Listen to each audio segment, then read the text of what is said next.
We're live streaming now, so hi everyone. It's April Jackson and Wes Hamilton here, and we're just we're going to talk today because we love vibing with each other and talking about all things Black and health and wellness and many other things as well, but our passions about us together. And Wes, I just was invited to the Clubhouse last week, and we should create a room, Wes. You and I should do something. What are you thinking? Honestly, yeah, that was one of my first thoughts listening to it.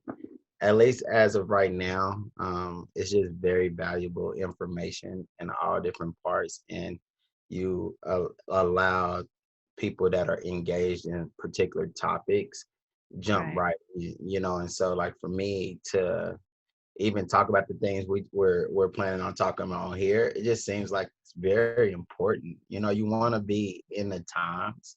Of course, promotion of these things would be something that we could do, but I could see it as something like if we did it a week before we did these lives on Facebook, and or something where we get people engaged as well as this audience to go on there, because I wake up at 3 a.m. sometimes and I'm jumping right on the app. I'm like, oh yeah, it's time.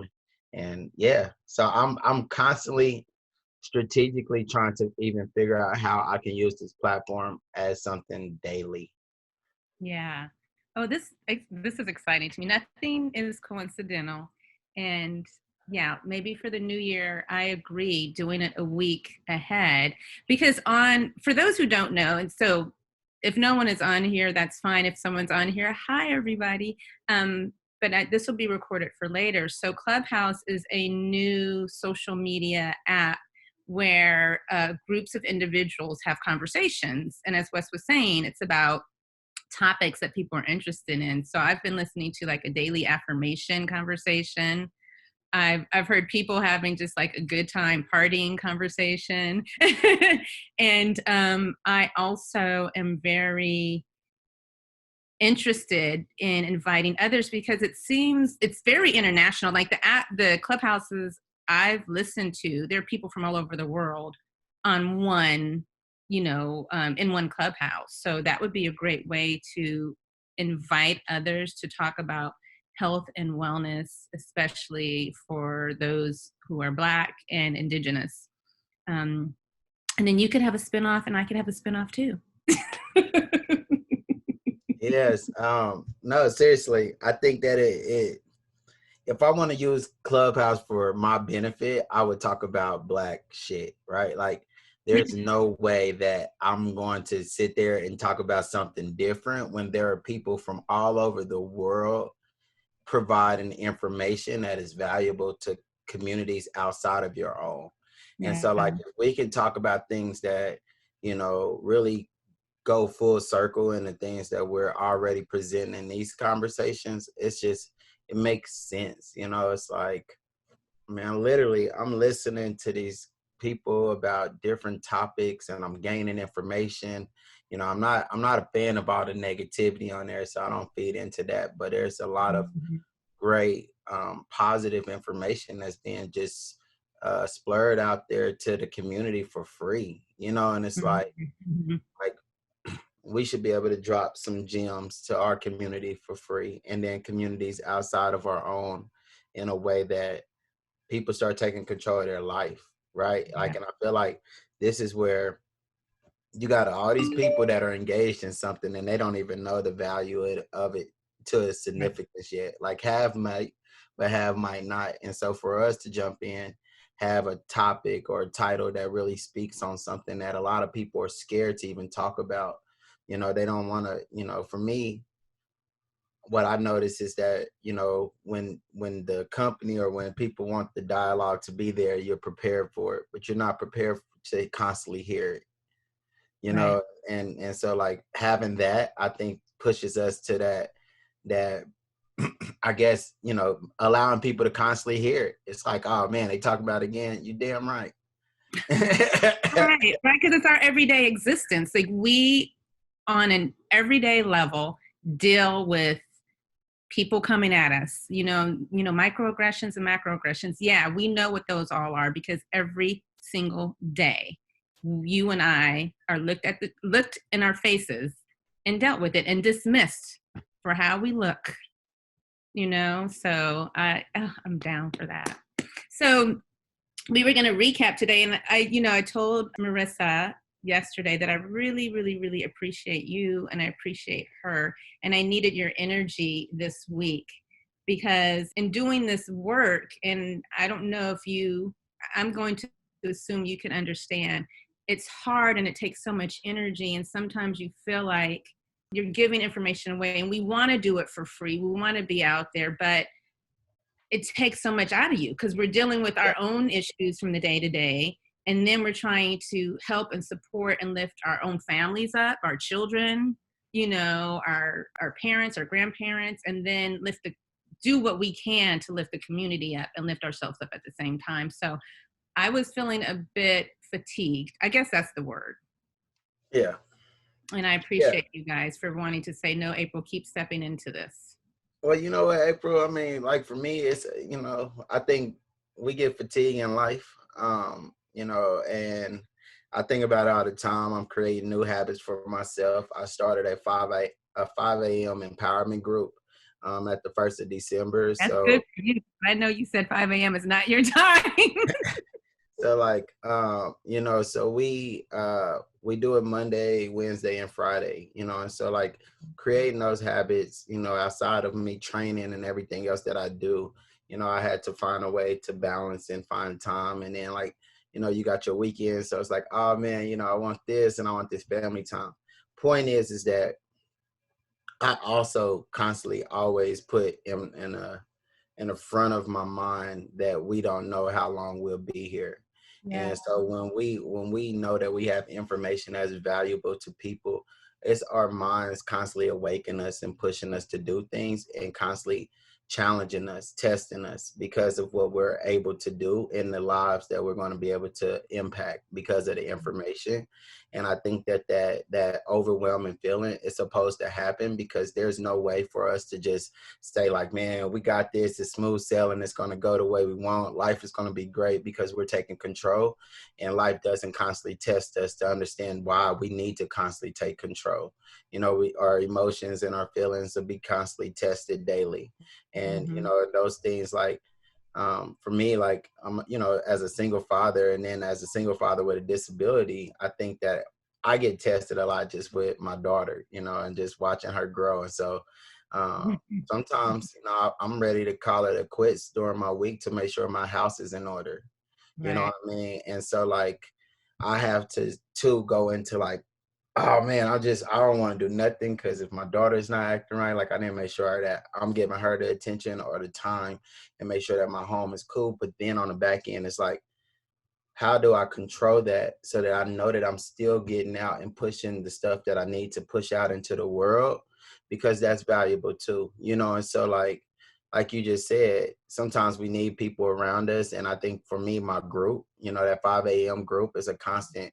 Like my Tuesdays could be bad, but Wednesday I'm like, I got to get up. I got to start this call. I think somebody said it on a call, like, if Wes doesn't do this call, then, he fails everybody. You know what I mean? Like we're looking for him to be accountable.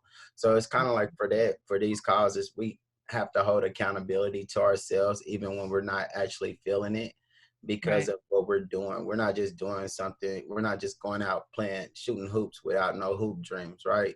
Like we're really got these dreams of, we believe of the change and the impact that we can do. So with that belief, has to be a drive with it all the time, and we get that from each other. So yeah, thank you for that. We do we our last conversation with the panel with Black bodies in health and wellness, so I was riding a high on that for probably this whole month. What about yourself? No, yeah, seriously, I was on the same thing because I think it matters so much in this time to have a conversation of such vulnerability.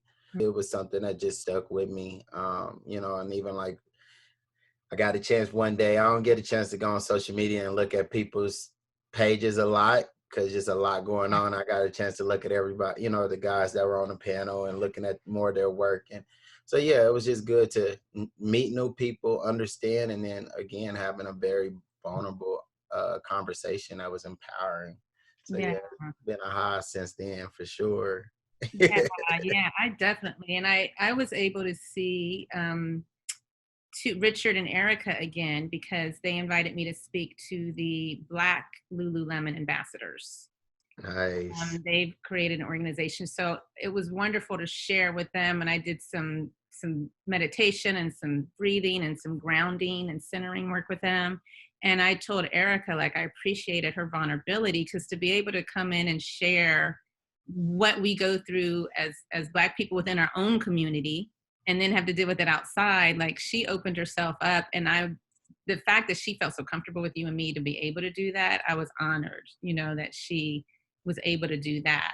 And that's stuff we have to talk about too, like dealing with our own folks. Yeah. No, very much. I think that she had some very valid points, and of course it was crazy that I was kind of like in our hometown. And right. You were like, I'm sitting right outside of your high school. Wasn't that her high school? Yeah, man, it was crazy. It was but it was that, it's always full circle. You start listening to people and you're like, I'm looking around like, do tell, keep talking, and just understanding that there are a lot of differences within our community itself and then outside of it too. And how do we start to heal ourselves internally so that, so much good can be, or so much integrity can be pushed out into the world, the right way. Yeah. So I think that with Erica's insight, I think it was valuable, especially when you started looking at like the workforce and things like that. I liked it. I liked even like talking about the mask. I don't know if anybody watched it or checked it out, but I'm sure it's on this page and you should go back and look at it. Okay. Because just talking to the audience, at least I know that it should be on the Open Up Facebook page if we live streamed it last time. Yeah, it should be still there.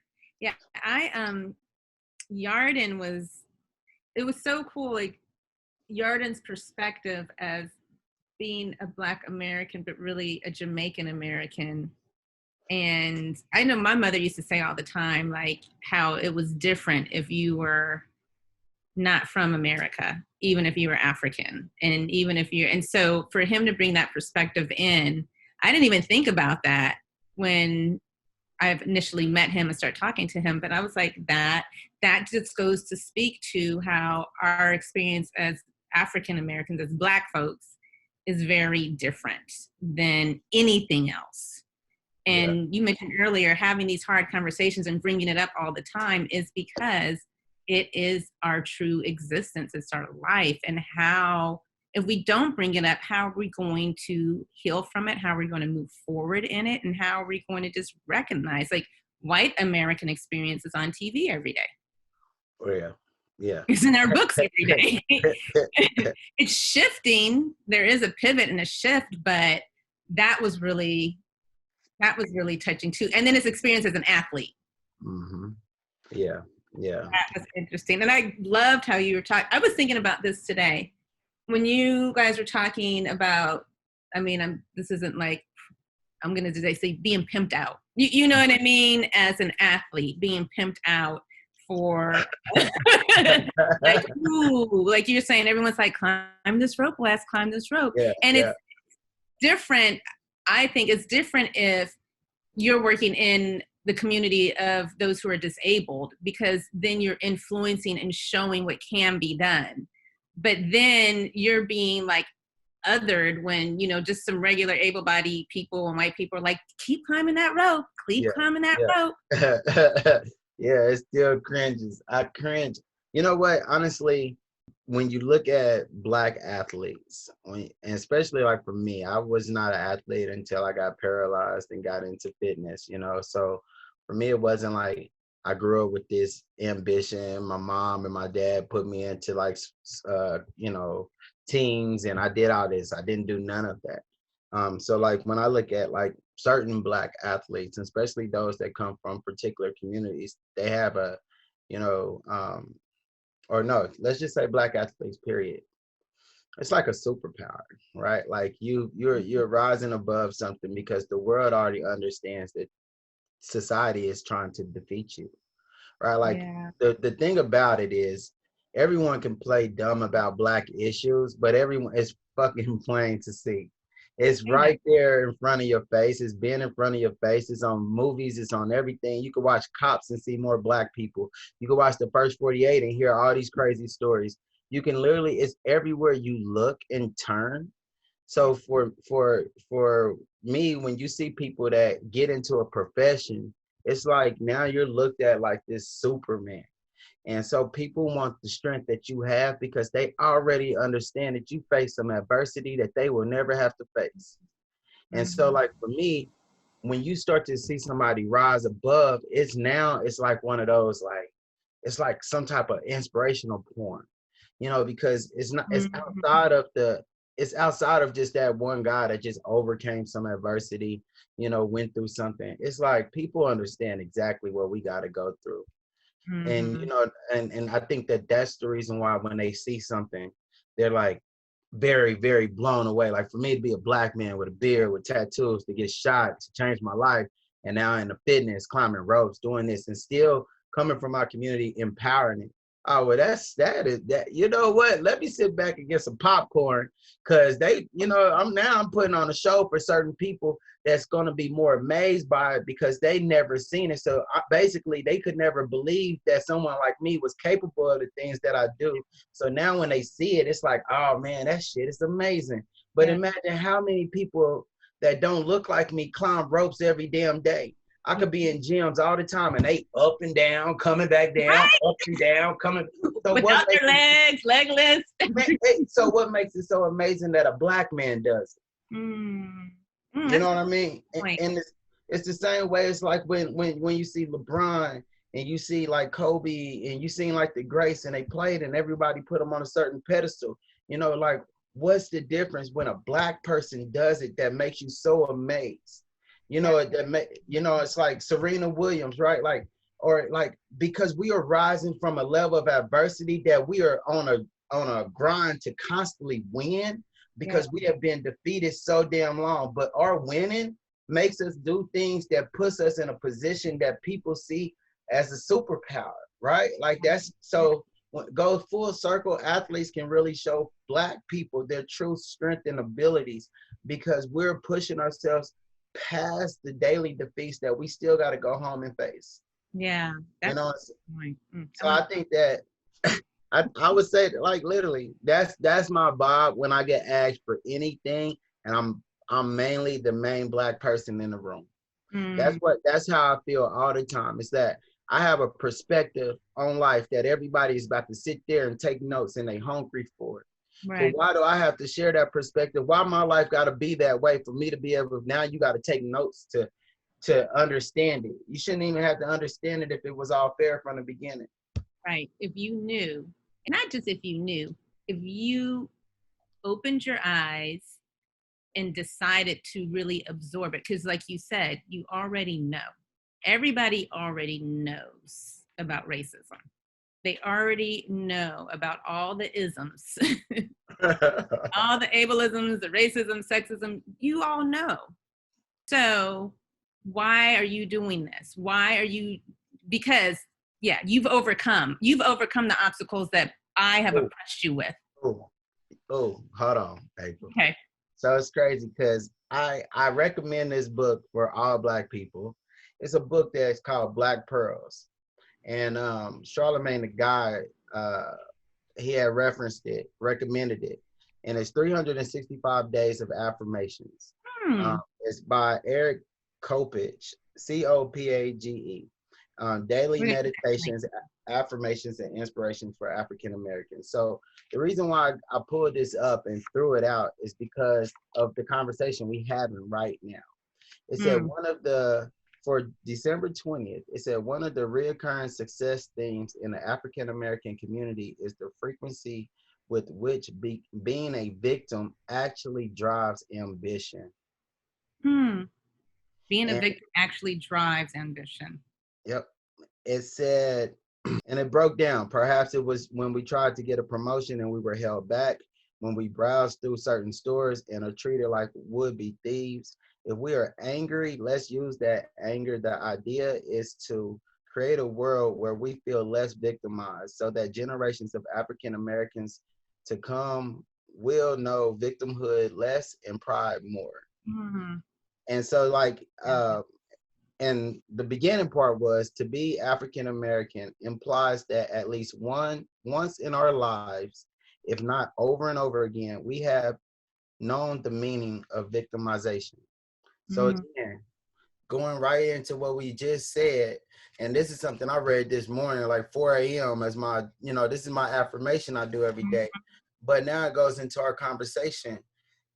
The fact that people are aware that we are victims in society, the moment that we can overcome that, we become something more powerful than they have ever seen. It's like a God within themselves. No Right. matter what, in whatever field it is, that's what people see. It's like, man, it's like we Power Rangers, Like that Wonder Twin Power. I'll be pink. I'm the pink one. That resonates so deeply because my mission recently, and I think I've always felt this, and I learned this from my aunties, my mom, my family, that to take care of yourself, to take care of yourself. And when you're constantly victimized, you are living in a state of trauma all the time. And so how can we navigate through school, through the universities, through these jobs, through everyday society, through going to the store, just going to the store, not being followed around the store? How do you deal with the trauma? And that's my whole practical approach to learning how to breathe, learning how to settle yourself, learning who you are in your heart, because no one could tell you that. Yeah, self-awareness. Self-awareness is the key to all great things, right? Like the moment you know yourself, then you will take control of your life. You will create the habits you need to create to be the person that you're destined to be outside of the adversity. But like for us, if we could just realize that we have faced adversity and won many times. I think a lot of people don't understand because our lives, when it comes to our adversity, is so normal now. Yeah, it's normalized. Poverty has become a mindset and such, right? Like you grow into poverty, you're used to being broke. You're used to having nothing. Exactly. So you're not thinking about more. You're just thinking of surviving. And it's built on survival, and so I think for us, communities need to understand that they have already been surviving and now they need to transition to thriving. There you go. And taking the things that they had to, that taught them how to survive, and those are going to be the things that teach them how to thrive. Like a lot of people have had they journey and they road paved for them, right? Mm-hmm. And for Black people, we're literally putting down those bricks every day. That's a good point. And so when you think about the difference in anything in life is that people need us right there at the table to help them understand how to stay in control. Because even though our minds and the actions and emotions put half our community where they look like they're out of control, it's just that they done constantly went back and forth in repetitions where you created a habit to constantly get yourself out of adversity and then put yourself back in because it's a revolving door because nobody's seen more. Right? Like nobody's seen. Fighting. Right. Like, you're constantly fighting. It's like you get, in the Black community, I think honestly, and you tell me if I'm wrong, but it's one thing that I think that most people see as a revolving door, and I think it's the most debilitating factor: income tax. I hear about income taxes all the time. Not saying that it's a bad thing. What I'm saying is it's the most reliable thing. Mm-hmm. Oh, you mean like I'm getting my taxes? I'm waiting on it. 6 months down the line. True. 6 months down the line, you making plans for something that ain't even here yet. Yeah. You know what I mean? Like I'm gonna get a car in my taxes, but it's June. Yeah. You know what I mean? You can't put the work in now so like when you have those things, that's just a revolving door. How can you be successful if you're waiting on that same amount of money to help you come up to get the same things you get every year? You That's won't go get a real you wait, won't go get a hey there's some eggs downstairs, Kaden. I'm laughing because have you been watching I just watched Angela Ray this morning interview that guy who does Where the Money Resides. yeah, but I haven't seen it. So come on with It is so good. He's like, I'm going to where the money resides, where the money resides, where the money resides. Yeah. And it's such a positive affirmation. I've been watching it so much. But he is in Louisiana, works at a Honda dealership. And when you get your car, he jumps out of the car. He's like, let's go to where the money resides. And so he was saying, like, where you work is where your money resides. What you do is where your money resides. Mm-hmm. And he's like, and Angela Ray said to him, now we want to abide and reside where our money is. And it's what you're saying, like our money is here. We have to gain our value. We have to get our value. And that goes to like, don't keep asking us to do things for free. Don't undersell us. Don't underrepresent us. Don't ask us to peddle things to get you rich. Give people their value and their worth. And you are so right. Every year, when I get my income tax, I'm going to put down payment on the car. I'm going to buy the refrigerator. I'm going to do this and I'm going to do that. Get your money now. Like, talk to a tax accountant. Figure out how you're not giving the government money and they're not having to give you what they took from you on the end. Invest your money. Be wise. But we don't have that legacy. No, we don't have the legacy, and it's too much instant gratification. Nobody wants to invest because you need it. You don't actually need it because the first thing, like I learned, the beginning of this year, I started working with an accountant, and what I learned is like, she said, first steps was just put some money in your savings account, right? Yeah. Well, the moment I put the money in my savings account, I thought I didn't have it no more. Like, That's true. And so it was like, so now I was like, well, if I could do this and be okay with it, then I could start investing. And then I started learning about investment accounts. I'm like, oh man, I can have one for my daughter's college tuition. I can have one that can, it's like, so now I got, all these different accounts where I'm like, man, I'd rather put my money in this and let it work instead of me going over to somebody else because I have no knowledge of it, when so many people are literally making their livelihood off this system that we have no understanding of, which leaves us back and put us back in poverty. Yeah, the system wasn't made for our success. It was made for us to labor in our success. We were brought over as slaves to labor. Hold on. So in my in my class or whatever that I do in the mornings, it was something about Henry Ford that we were learning, and I think it said the world needs more brain power because it is filled with muscle power to sell. And so it was speaking more that there are more people in the world that are built on labor than those that are actually thinking of creating. And so like, and of course this book is called How to Own Your Own Mind. Napoleon Hill.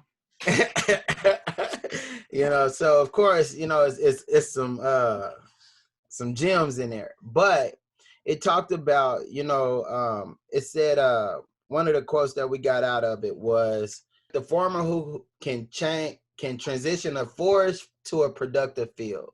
That's what it was. Okay. And so it's basically breaking down that there is a process that you have to go through from getting from poverty to riches or wealth because of all the trees, sticks, and stems that's going to be in your way. We have all of that, and so when we looked at that analogy, we looked at it in a way of like ourselves. And anyone that is of color that has risen through something that might not have came from overseas, because we know those that come from overseas have a different mindset and ambition. But those that are here, that are embedded, that have been trapped into a system, can only understand to get out of it without the instant gratification. That's what I'm getting to. Our community is so built on the instant gratification that we'll wait on something to come instead of us going to go put in the work for it to come to us now.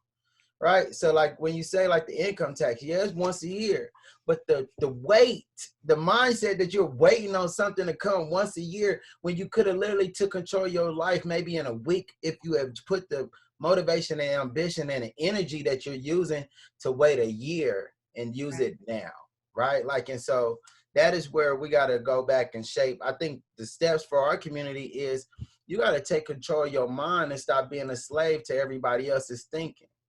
And this is why we're in health and fitness. I mean, we're doing it because it clears our mind.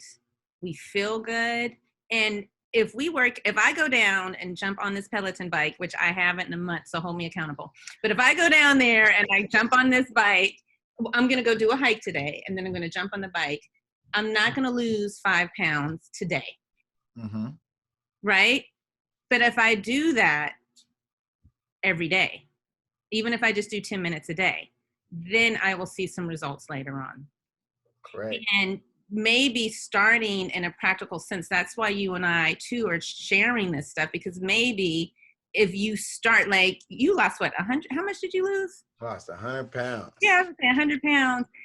If you start at this one point, it took a while for you to lose the weight, but now you have the results and you can bask in its benefits, and you have to keep it up. You have to be consistent with it in order to maintain it. Yeah. The beautiful thing is, like, even though I haven't worked out, I haven't regressed. Like, I don't have a weight loss story like that. But just because I started out thin doesn't mean I was healthy. Mm-hmm. You know, and I grew up in California. I was in LA. Everyone in LA is fine, right? So everybody had boob jobs, weaves, eyes, you know, like, and then you could just be in the sun and just be yourself. But it doesn't mean I was healthy. I still had cellulite. I still wasn't. I used to could not do a push-up. I grew up a dancer, danced all my life. Why could I not do a push-up? I was in my mid-30s when I started being able to do push-ups. Mm. I was in my mid-30s when I started lifting weights and getting strong. I just had this mindset, oh, if I just don't eat, I'll be skinny. You know, if I just do this or do that. And that's the work. And I'm seeing so many people. I have some clients who, that hurts my heart because they're working so hard for somebody else. They're working so hard and they're not eating right. They're not taking care of themselves. They go to church every Sunday, but then they eat a good dinner after church on Sunday, and they're so stressed out that their body is inflamed and that they're putting all these toxins in, and they don't even have time to learn, to take the time to read, to take care of themselves. And that's the system we got to get out of, like that laborer system. I was just telling somebody the other day, they were telling me, you know, how just their plate was full and they were doing all this work. And that was their work, that was their job, but they have other ambitions and things that they're trying to work on. So, you know, it was like more or less like my day might not end till 1, you know, in the morning. And, you know, they're kind of like, but it's only working for other people. And so, you know, I kind of use that analogy. I think Dwayne Johnson, The Rock, said it was something like, you know, if you can work a 9 to 5 and you can't, when you get off, you can't push yourself for your own goals, then, you know, basically you need to be rethinking that. You know, Yeah. I think that a lot of people they're uncomfortable with being where they are, but they're not willing to push themselves to get out of it. And so, like, you know, I was telling what I told my friend, I said, it's the way you manifest your day. Yeah. Right. Like, and so if you work at 9 to 5 and you have these other aspirations, but you literally manifest your day where, boy, I can't wait till 5 o'clock and I'm done. Mm-hmm. Your body is shutting down at 5 o'clock. Right. You're not putting yourself forward to go and say, all right, once I'm done at 5 o'clock, I'm going to go do this, go rest, but I'm going to spend 2 hours on my business. You know, you're not prioritizing what you should do in your mind. So when it's time to shut down, you've said it 1,000 times. Some people at 12 o'clock, they on Facebook. Boy, I can't wait till I get off work. You know, and so like, like But why are you on Facebook right now? Yeah, and you know, it's and they say it, I can't wait to get off work to go have a drink, or I can't wait to get off work to go lay down, I can't wait to get off work to go do this. But have you ever said, I can't wait to get off work to now focus on my goals, my ambitions, I can't wait to get done working for this, so now I can be able to find that full freedom that I am solely searching for, you know? And it's like, if we do not manifest and use the right terms and language in our everyday grind, in our everyday things, then we end up at night defeated once again. Yeah. And if people don't understand that you might not get that second chance, you know, you might not get that third chance. Like, you can wake up every morning, but if you don't take control, it's going to be one morning that you're not here no more. And so it's always that part that people, the fear of understanding that life is short and realizing that you don't understand it, or when is it going to be ending. People are scared to come to that realization because they are stuck on this longevity system. Mm-hmm. And for Black people, there should not be a longevity system until we start creating a generational system. That's right. The generational. I'm gonna and quote it. And I submit to you the thing of willingness to do something. I submit that part of it, I think, is we don't have the capacity to do so because of all the trauma that we experience all the time, especially in somewhere where we're working. We're working at the grocery store. I mean, I had somebody, don't get me telling my business. I was Karen'd not too long ago, where somebody was like pointing in my face, yelling and screaming at me. The only Black head, you know, I'm the GM. I'm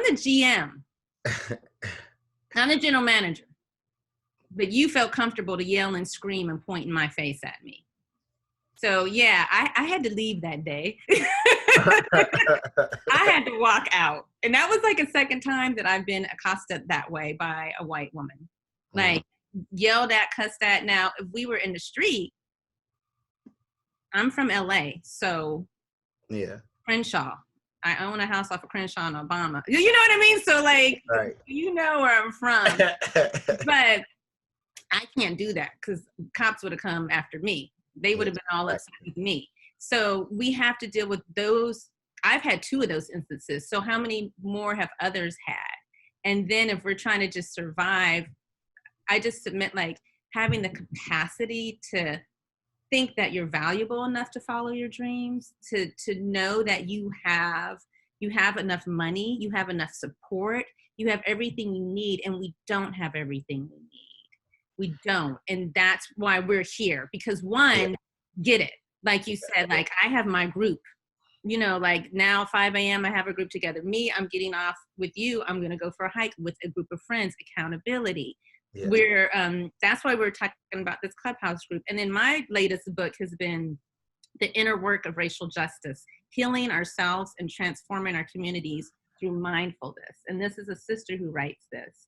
And we need to take the time to heal ourselves because we're fighting. And when you're constantly fighting, your adrenaline's pumping, you pop off, like you don't have the mindset to just be like, let me focus on me instead of focusing on what he did and she did and what they're doing and all this. Let me get off of the social media. I do like social media, but let me use it to empower myself and others. And you mentioned if we knew that our life was ending at some point. I mean, we all know there's not, we should call this conversation Death and Taxes, right? Nothing is guaranteed in life except death and taxes. You know, that's what the old folks say. And I lost 2 people. My dance teacher, like, who, she wasn't just my dance teacher. She's like my second mom. Like, the owner of the dance studio moved her from Atlanta. She like danced point. You know what I mean? It was a classical dancer, all these things. Dropped dead. Healthy and everything. Went to move a box and they said she just fell out. Nothing was wrong. I don't know if it was COVID. I don't know if it was a heart attack. But it's funny because my kids one of my kids is stressing me out. And I was like, you ain't about to give me a heart attack. Like, I am not going to let job give me a heart attack, that person yelling at me get a heart attack. Like, no, you guys are not about to kill me. Yeah. And that's what I hear you saying. Like, if we knew that we could drop dead at an instant, maybe that would give us initiative to follow through on our dreams and take better care of ourselves in the present moment. It's I think it's very important for us. We don't have a drive as a community. Yeah. Like where there's nothing, there's so much defeat that people think that there's not a way out of it. And then those that do find a way out of it is now it's like say for instance, like for me, I find myself constantly getting to different levels where I'm trying to, be a bigger influence or trying to make a bigger change, and so like, of course, COVID's gave me the benefit to come back into the community. Look, man, this is where you can start. This is what you can do. But I think that, prior to COVID, there were so many people that were making it to different levels. But now it's like, got to go to that next one. Got to go to that next one. And then everyone around you, there are some that are left. And then there are some that are literally just trying to now start their own journey. So point is that there's so many people going forward that those extra hands aren't extended back so much where it, is becoming that knowledge and understand, and so I think we're having the ability to do that now, and hopefully that gives that gives power.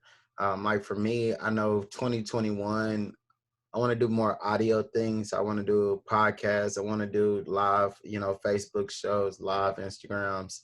I really feel like, unless we're doing like something like this or I'm speaking, that's when people get the knowledge that I have. And I know I could do more. I know I could do more. I know I have more to give than just a nice model picture on Instagram with a good caption. You know what I mean?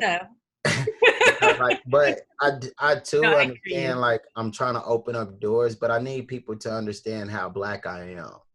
Yeah. And so like for me to speak up, and just constantly talk, it's not in a negative way. It's just in a real way. You cannot shade the color that I embody. So like, in order for people to understand that, they need to understand like your story and understand like why you do what you do. And for most of us, at least, I don't want to speak for everybody, but we do it to be able to show somebody else that look like us that they can too. And that, and so like, I know that's my driving force, is to be that representation, to open up that door for the next person and the next person and the next person, and so, again, it just goes into full circle to like, having ambition. It lacks it, but we're doing our job. Rather we work with one person, two people, or whatever. We just have to be mindful that we cannot stop what we're putting out. We cannot, it has to go outside of this. Like I was literally in the last 2 days, I've thought to myself, like, man, I should just do a Clubhouse with nobody even in there. Like, just put You're doing this Clubhouse. That's funny. And I was listening to Clubhouse just this week too. And I thought like I was wondering too. I was like, can I just record this conversation and make it a Clubhouse? Like, man, seriously, it's funny that you think about that, because I'm like, man, we could have did this on a Clubhouse and it could have been solid. But it's that, when I wake up, I want to be able to decipher some of my reading. I want to be able to let people, especially Black people, understand the significance of their greatness if they find it inside of them. And so like, I feel like the industry will try their best to hide it. Yeah. Because it won't serve, like what you said, it's beautiful. Like, I want people to see how Black I am. And that's how I have felt in 2020. Like, I'm not going to hide my Blackness. Although you see it on my face, you see it in my hair. Like, I tamed my Afro back today. Yesterday, I was on a group with some girlfriends, a lot of them, white. And I was like, whatever, my fro was out. And I was just me. And they were like, oh my God, I love it. But I'm not going to hide who I am. And that visual, and you said, those who have made it, let's reach back. And I was texting with Richard Butler this morning, and he said, all boats rise together. And when that water rises, and that's what we're trying to do, we're trying to raise the level of the water, because all boats rise when the level of the water rises. And I feel like you as well for 2021. There are millions of people in this world, and there are millions of people who are Black. There are millions of Indigenous people. There are millions of white people. There are millions of people. Our voice, like the vision that we have and the dreams that God has given us, and this is me later in life where I should maybe be thinking about retirement. It's like, no, it shouldn't, it won't fall on deaf ears. It won't fall on deaf ears. And it's healing me walking through this journey as well. Same. You know, our journeys, I would say, like, we're healing ourselves, and in the process, we heal others. You know, we help others see the process to heal. It's, I always will go back to that farmer, you know, in the forest, in the field. And, you know, when you think about it, just understand and trust that it's a process, but you got to start it. You know, like, I think that the most powerful thing for Black people, people of color, anybody that comes from impoverished communities, you already understand adversity, and you have probably been rejected in life and in society in many ways. So start to accept yourself. Yeah. Ooh, that's good. Start to accept yourself, because those who have had some modicum of success, we have denied a part of who we are to fit into the system. Honestly, I mean, honestly, legit, we have. From changing the way we speak. I was just, you know, watching Ma Rainey's Black Bottom on Netflix, and, you know, that's how we were taught. You can talk one way to each other, but then, you know, somebody white comes along, you talk right. You know, we don't have to do that. We don't have to do that. Let's be authentic. Let's be true to who we are. Let's walk and sit and be in our bodies, however our bodies are made, because we're all imperfect in some type of way. And let's move forward. So 2021, everybody, me and Wes are doing a Clubhouse. And a lot more too, but that's just the beginning. Seriously, I'm so down with that. I think, you know, use the platforms while you're here. But if I could pour more out into my community every day, then that's what I want to do. And I know my voice matters. I know I represent so many communities, you know, and I want them to understand, you know, first and foremost, like, why is it important for them to see their own greatness, you know, and start to push out those practices. Like, people could see the things I do and never understand, like, the books that I read, or, you know, the processes that I have to do. Like you said, like working out, like, you don't want to work out like every day. I woke up this morning like, man, I gotta make this week better, right? Like, last week I came from Miami, so, like, you know, I'm still trying to get back into this control habit. And so last night I meal prepped to get ready for the week, and then today I was like, all right, I'm gonna do like 45 minutes to an hour cardio a day. And so I jumped in and did 45 minutes this morning, you know, and so, like, it challenged me because I hadn't did 45 minutes in a while. You have to be able to, like, create those habits that find that, you know, that can get you into the position that you're trying to get in, more or less. Like, there are going to be things that stop you. There are going to be things that challenge you, but you have to push yourself. The will to do something that you don't want to do is literally the go to success. Like, I'm reading this book, and, like, you know, it's probably like my fourth time reading it, and because we're doing it in our group, it's me going back over. I have an audio book, and then I have it on Napoleon Hill book you've read 4 times. Wow. Because I'm big on mindset. I've learned in so many ways that your mind is the most powerful thing that you have. And so, I mean, they even shared a story about a man that was paralyzed.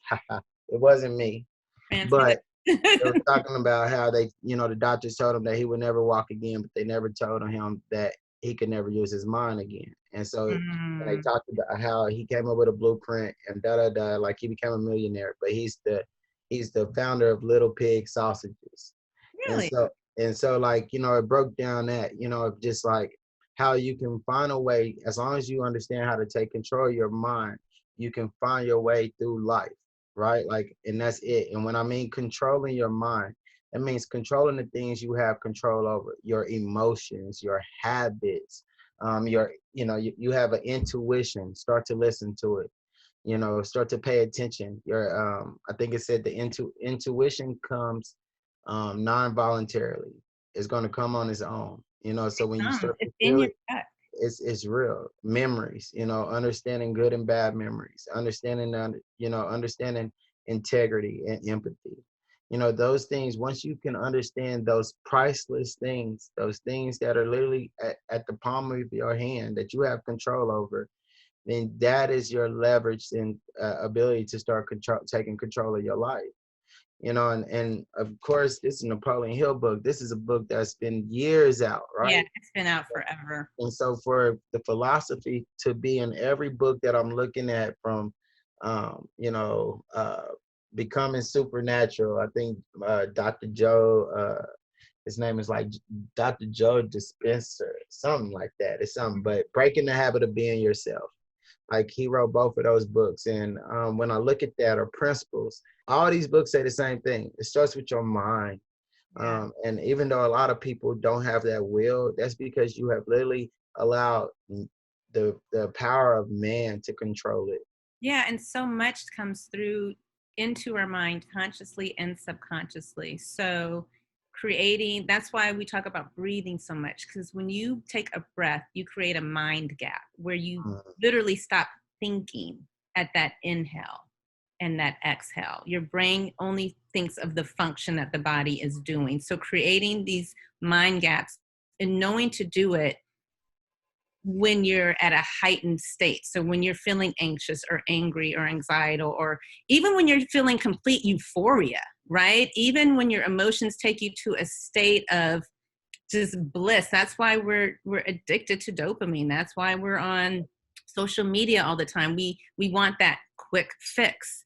And so when we can begin to harness that energy into a way that shifts us, then we can move in a way that's healthier for ourselves, and healthier in a way that we will see results physically.